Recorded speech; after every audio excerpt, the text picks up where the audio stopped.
पूर्व काल में चित्रभानु नामक एक शिकारी था। जानवरों की हत्या करके वह अपने परिवार को पालता था।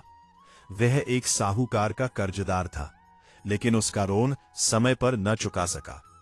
क्रोधित साहूकार ने शिकारी को शिवमठ में बंदी बना लिया। संयोग से उस दिन शिवरात्रि थी। शिकारी ध्यानमग्न होकर शिव संबंधी धार्मिक बातें सुनता रहा। चतुर्दशी को उसने शिवरात्रि व्रत की कथा भी सुनी।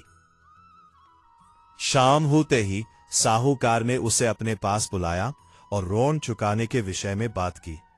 शिकारी अगले दिन सारा ऋण लौटा देने का वचन देकर बंधन से छूट गया। अपनी दिनचर्या की भांति वह जंगल में शिकार के लिए निकला, लेकिन दिन भर बंदी गृह में रहने के कारण भूख प्यास से व्याकुल था। शिकार खोजता हुआ वह बहुत दूर निकल गया। जब अंधकार हो गया तो उसने विचार किया कि रात जंगल में ही बितानी पड़ेगी। वह वन एक तालाब के किनारे एक बेल के पेड़ पर चढ़कर रात बीतने का इंतजार करने लगा। बिल्व वृक्ष के नीचे शिवलिंग था, जो बिल्व पत्रों से ढंका हुआ था। शिकारी को उसका पता ना चला। पड़ाव बनाते समय उसने जो टहनियां तोड़ी, वे संयोग से शिवलिंग पर गिरती चली गईं।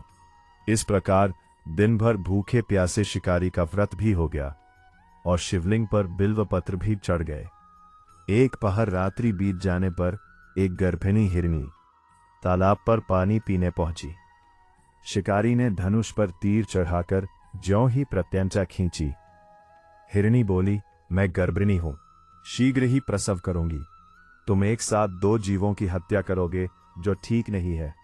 मैं बच्चे को जन्म देकर शीघ्र ही तुम्हारे समक्ष प्रस्तुत हो जाऊंगी, तब मार लेना।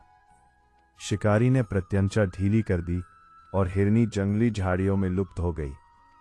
प्रत्यंचा चढ़ाने तथा ढीली करने के वक्त कुछ बिल्व पत्र अनायास ही टूटकर शिवलिंग पर गिर गए। इस प्रकार उससे अनजाने में ही प्रथम प्रहर का पूजन भी संपन्न हो गया।